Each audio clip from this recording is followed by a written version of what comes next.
जय हिंद दोस्तों, genius point 102 में आपका स्वागत है। आज हम लोग बात करते हैं भारत के प्रायद्वीपीय पठार के बारे में। भारत का प्रायद्वीपीय पठार का निर्माण कैसे हुआ उनके बारे में बात करेंगे। प्रायद्वीपीय पठार क्या होते हैं, प्रायद्वीप किसे कहते हैं, पठार किसे कहते हैं, पठार का निर्माण कैसे होता है, पठार में क्या क्या चीजें पाई जाती हैं, इन सभी के बारे में हम लोग आज चर्चा करेंगे। चलिए पूरे वीडियो के साथ बने रहिए और देखिए किस प्रकार से हम पढ़ाते हैं। एक बार मौका दीजिए, आपको बढ़िया से बढ़िया नॉलेज देंगे हम आपको, ठीक है ना। चलिए समझ लेते हैं, पहले समझ लेते हैं कि प्रायद्वीप क्या होता है, ठीक है ना। पहले समझ लेते हैं प्रायद्वीप क्या होता है। पहले प्रायद्वीप के बारे में अगर समझना है तो आपको जानते रहिए कि जो क्या हो, जो तीनों ओर से पानी से घिरा हो, ठीक है ना, पानी से घिरा हो, उसे कहेंगे हम लोग, क्या कहते हैं, उसे हम लोग कहते हैं प्रायद्वीप। जैसे इस प्रकार से समझ लीजिए, ये क्या है, इधर क्या है, अरब सागर है, इधर क्या है, हिंद महासागर है, इधर है बंगाल की खाड़ी, ठीक है ना। इधर से भी पानी, इधर से भी पानी, इधर से भी पानी, तो ये तीनों ओर से अगर पानी हो रहा है तो इसे कहेंगे प्रायद्वीप। अगर चारों ओर से पानी होता तो इसे हम लोग क्या कहते हैं, अगर चारों ओर से पानी होता तो उसे कहते द्वीप। तीन ओर से पानी होगा प्रायद्वीप, चारों ओर से पानी होगा द्वीप या महाद्वीप। एक बात और इसी जगह जान लीजिए कि विश्व का सबसे बड़ा प्रायद्वीप कौन सा है भाई। सबसे बड़ा प्रायद्वीप अरब का प्रायद्वीप है। कौन सा, अरब का प्रायद्वीप। विश्व का सबसे बड़ा प्रायद्वीप अरब का प्रायद्वीप है, ठीक है ना। ये आपको पता होना चाहिए। चलिए अब हम आपको बता रहे हैं कि पठार क्या होते हैं। पठार, चलिए समझ लीजिए कि पठार क्या होते हैं। जैसे पहले हम लोग समझा देते हैं फिर आपको बता रहे हैं। जैसे ये मान लीजिए कि आपका क्या है, ये समुद्र है, ठीक है ना। ये क्या है, समुद्र, समुद्र। उसके बाद ये थोड़ा सा क्या है, ये मैदान है, समुद्र से थोड़ा सा ऊंचाई पे मैदान है, ठीक है ना। उसके बाद ये पूरा, ये मेज के आकार का जो दिख रहा है ऊपर एकदम प्लेन, इसे कहेंगे हम लोग क्या, पठार। उसके बाद ये देखिए, ये आपका क्या है, पर्वत। क्या है, ये क्या है, आपका पर्वत है। पठार की क्या डेफिनेशन है ये समझिए, समुद्र तल से लगभग में क्या हो, 6 से 900 मीटर ऊंचाई पर हो, जिसकी ऊंचाई निरंतर बदलती रहती है, कोई जरूरी नहीं है कितना ही हो, लेकिन लगभग में 600 से 900 मीटर की ऊंचाई पर स्थित हो और ये चौरस भाग हो मेज के आकार का, उसे हम लोग कहते हैं, मतलब मैदानी क्षेत्र से थोड़ी ऊंचाई पर हो और उसके बाद मेज के आकार का हो, उसे हम लोग कहते हैं पठार, ठीक है ना। पठार किसे कहते हैं हम लोग समझ गए। इस चित्र को देखिए समझ में आ जाएगी। मतलब ये क्या है, पृथ्वी से ऊंचा, ऊंचा और चौरस, चौरस भूभाग, जिसकी ऊंचाई लगभग में 600 से 900 मीटर हो, ठीक है ना, 600 से 900 मीटर। अब इसको हम लोग कैसे पता करेंगे, कहाँ पे ऊंचाई है, समुद्र तल से, समुद्र तल से पता कर लेंगे इसकी ऊंचाई कितनी है। 600 से 900 मीटर अगर रहेगी, निरंतर इसकी ऊंचाई बदलती रहती है। तो चलिए पठार के बारे में आप समझ गए, डेफिनेशन भी बता दिया, प्रायद्वीप क्या होते हैं उनके बारे में भी मैंने बता दिया। चलिए अब आगे बताते हैं आपको कि किस प्रकार से पठार फैले हुए हैं। आगे बताएं आपको, अगर वीडियो पसंद आया तो लाइक कर दीजिए, शेयर कर दीजिए और चैनल,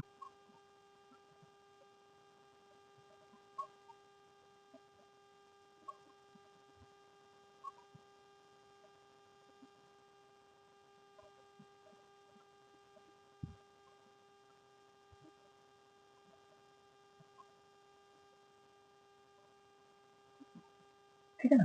इधर वाला ये जो हिस्सा है, यही क्या है, यही वाला जो हिस्सा है इसे हम लोग कहते हैं पठार। यही क्या है, पठार है। अब इसका निर्धारण कैसे हम लोग करते हैं, चलिए समझ लेते हैं। इधर क्या है, चलिए बताइए भाई, ये कौन सा घाट है, ये कौन सा घाट है, पूर्वी घाट, पूर्वी घाट। इधर कौन सा घाट है, पश्चिमी घाट। यहाँ पे क्या है, गुजरात में है गिर, गिर की पहाड़ी। यहाँ पे क्या है, अरावली, जो कि सबसे पुरानी पहाड़ी है। इधर आएंगे बाबू, इधर आएंगे राजमहल। उसके बाद इधर तो हमें बता ही दिया। तो इसी से हमें पता चलता है कि पठार कहाँ से कहाँ तक फैला है। उत्तर में अरावली, उत्तर पूर्वी में राजमहल, उत्तर पश्चिमी में गिर, पश्चिमी में पश्चिमी घाट, पूर्वी में पूर्वी घाट। तो इसी से हमें पता चल जाता है कि यहाँ पे क्या है, पठार फैला हुआ है। लेकिन एक बात और है, यहाँ पे भी एक पठार है, यहाँ पे भी एक पठार है जिसे हम लोग कहते हैं मेघालय का पठार। मेघालय का पठार। एक बात और जानते रहिए कि जो मेघालय का पठार है ये भी क्या है, प्रायद्वीपीय पठार का ही भाग है। ये मेघालय का जो पठार है ये भी क्या है, प्रायद्वीपीय पठार का ही भाग है। कैसे, चलिए बताते हैं।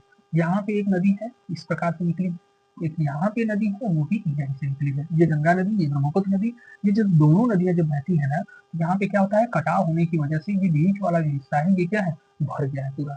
ये जो भर गया है तो इसकी क्या है, ढक गई है मिट्टी, और ये जो पठारी वाला क्षेत्र था ये मैदानी क्षेत्र बन गया है। इसी वजह से ये दोनों अलग हो गए, ये मेघालय का पठार, उसके बाद ये प्रायद्वीपीय पठार, दोनों अलग हो गए। लेकिन अभी भी क्या है, इसी का हिस्सा है। ये आपको पता होना चाहिए कि ये प्रायद्वीपीय पठार का ही हिस्सा है। कौन सा, मेघालय का पठार, इसी का हिस्सा है। ठीक है, इतनी आपको पता होनी चाहिए बातें। अब इसी में हम लोग समझ लेते हैं, अब इसी लगे हाथ ये भी समझ लेते हैं कि कौन कौन से पठार कहाँ पे स्थित है।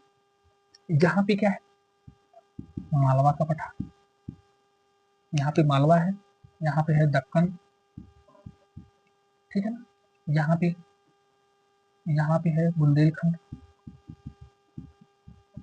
यहाँ पे है छोटा नागपुर, ये बताए हैं।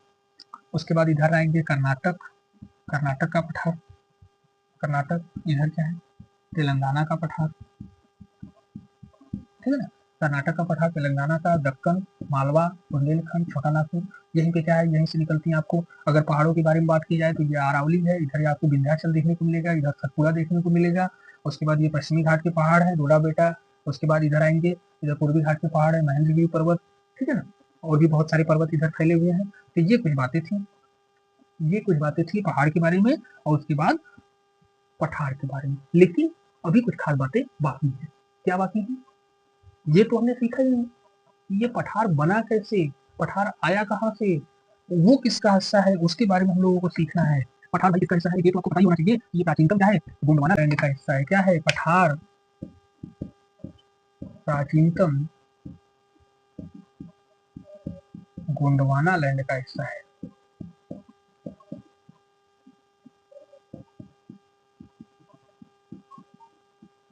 ठीक है ना, गोंडवाना लैंड का क्या है, हिस्सा है। प्रायद्वीपीय पठार को अगर कहेंगे कि बांटने की बात करेंगे तो उसमें अल्फ्रेड बिगनर का नाम तो आपने सुना ही होगा। उनके अनुसार क्या है, पृथ्वी को किस प्रकार से पृथ्वी की उत्पत्ति हुई है उसके बारे में उन्होंने बताया है, और उसी में उन्होंने बताया है कि प्रायद्वीपीय पठार किस प्रकार से बने हैं। जैसे इस प्रकार से समझिए कि जैसे पहले के टाइम पे क्या था, एक ही क्या था, एक ही महाद्वीप था, जिससे हम लोग कहते थे पेंजिया, ठीक है ना, उसे हम लोग कहते थे पेंजिया। और उधर क्या था, पैथालासा, ये महासागर था। फिर उसके बाद इससे बने दो, लॉरेशिया और गोंडवाना। उसके बाद उससे बने 6, उसके बाद बने 7। तो जो 7 वाला बनाना, उसी के हम लोग मतलब लगभग में अगर कहा जाए तो हम लोग इधर थे, इस वाले हिस्से में थे। और उसके बाद धीरे धीरे बढ़ते बढ़ते और अब हम लोग आके यहाँ पे लग गए। बात समझ में, यहाँ पे थे और धीरे धीरे यहाँ पे आके लग गए। उसको लगने में लगभग में कह सकते हैं 22 करोड़ साल लगा, 22 करोड़ साल लगा ये होने में। यहाँ से पृथ्वी को, ये जो भारत का हिस्सा है, ये यहाँ तक आने में, एशिया महाद्वीप में लगने में 22 करोड़ साल लगे। ठीक है, वर्तमान समय में क्या है, ये यहाँ पे है। आप सभी लोग चित्र में देखे होंगे, आपको पता होगा।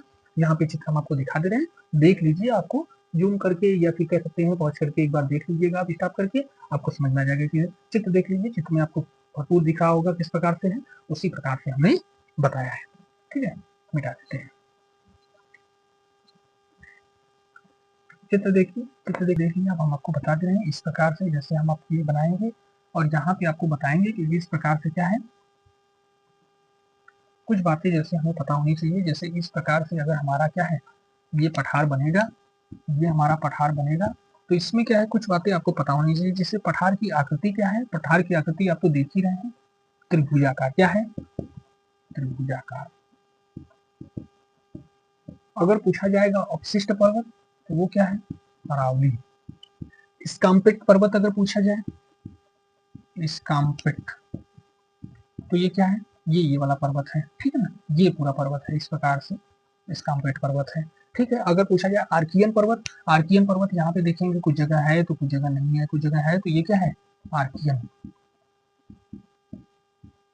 रिफ्ट वैली क्या होता है, रिफ्ट वैली क्या होता है, इस प्रकार से देखिए, यहाँ पे आप देखेंगे तो यहाँ पे आपको दिखेगा, यहाँ पे क्या है, ये मेघालय वाला है, यहाँ से एक नदी निकलती है और यहाँ से, तो यहीं पे बनता है क्या, रिफ्ट, यहीं पे बनता है क्या, रिफ्ट, ठीक है ना, यहीं पे जहाँ पे दो नदियां आके मिलती हैं और यहाँ से क्या करती हैं, अलग कर देती है, लेकिन फिर भी ये क्या है, प्रायद्वीपीय भाग का ही भाग है, मेघालय पठार, इसी वजह से इस बीच में जो बनता है उसे कर। अगर आपसे पूछा जाए दुनिया की सबसे पुरानी चट्टाने कहाँ पे बनती हैं, तो आर्कियन चट्टाने यहीं पे बनती है, इसी पर्वत में, इसी पठार में ही क्या है, आर्कियन चट्टाने बनती है। एक बात और जान लीजिए, क्या बातें जानना है, चलिए बता दे रहे हैं।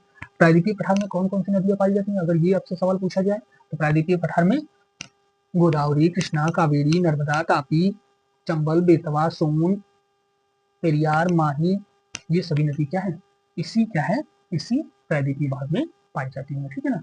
और हमने नदियों के बारे में ऑलरेडी एक क्लास बना के डाल दिया है, आप जाके डिस्कशन में देख लीजिए, पहाड़ों के बारे में भी डाल दिया हमने, नदियों के बारे में, झील के बारे में पूरी विस्तृत वीडियो डाला है, जाके वहां से देखिए, आपको पूरे अच्छे समझ में आएगा, तब आप इतनी कॉन्फिडेंस के साथ बोल पाएंगे कि कौन सी नदी कहाँ पे है। जैसे हमने बताया अभी, नर्मदा, ताप्ती, गोदावरी, कृष्णा, कावेरी, पेरियार, उसके बाद इधर सोन, चंबल, बेतवा, ये सभी बता रहे हैं। इस प्रकार से आप भी बताएंगे, जब आप पूरा वीडियो देख लेंगे तब आपको अच्छे से समझ में आ जाएगा, याद हो जाएगा, तो आप बताएंगे। इसी वजह से मैं मैथ पे पढ़ाता हूँ, ताकि आपको अच्छे से समझ में आए। अगर वीडियो पसंद आ रहा है तो लाइक जरूर कर दीजिए। चलिए हम लोग आगे समझ लेते हैं। अब इसमें देखिए भाई, कौन सा पठार कहाँ पे है, कैसे पता चलेगा, उस पठार को आपको याद करना पड़ेगा। इधर है मालवा का पठार, दक्कन का पठार, छोटा नागपुर का पठार, बुंदेलखंड का पठार, कर्नाटक का पठार, तमिलनाडु का पठार, सॉरी तेलंगाना का पठार। इस प्रकार से क्या है, पठार फैले हुए हैं। प्रायद्वीपीय भारत को दो भागों में बांटा गया है, एक है पर्वत, एक है पठार। प्रायद्वीपीय भारत को दो भागों में बांटा गया है, एक है पठार, एक है पर्वत। अगर पर्वत की बात करेंगे तो उसमें अरावली, सतपुड़ा, उसके बाद विंध्याचल, वीर, उसके बाद इधर आ जाएंगे, इधर भी पर्वत हैं, पूर्वी घाट के पर्वत, पश्चिमी घाट के पर्वत, सॉरी पश्चिमी घाट के पर्वत, पूर्वी घाट के पर्वत, ये सभी राजमहल, ये सब क्या है, ये सभी आपको खाड़ियां ही हैं, जो कि क्या है, प्रायद्वीपीय भारत में पाई जाती हैं। अब उसके बाद पठार के बारे में बात की जाए तो उसमें आपको दिखेगा मेघालय का पठार, उसके बाद मालवा का पठार, दक्कन का पठार, कर्नाटक का पठार, तेलंगाना का पठार, उसके बाद इधर आपको मिल जाएगा छोटा नागपुर का पठार। तो ये सभी पठार स्थित हैं, ठीक है ना। वीडियो आपको कैसा लगा मुझे जरूर बताइएगा। अभी थोड़ी व्यस्तता थी, इस वजह से वीडियो अपलोड नहीं हो पा रहा था, लेकिन अब कोशिश यही रहेगी कि आपके लिए डेली वीडियो अपलोड की जाए। मेरा साथ देने के लिए बहुत बहुत धन्यवाद। ऐसे ही मेरे वीडियो को देखते रहिए और दूसरे के साथ शेयर करिए। Thank you.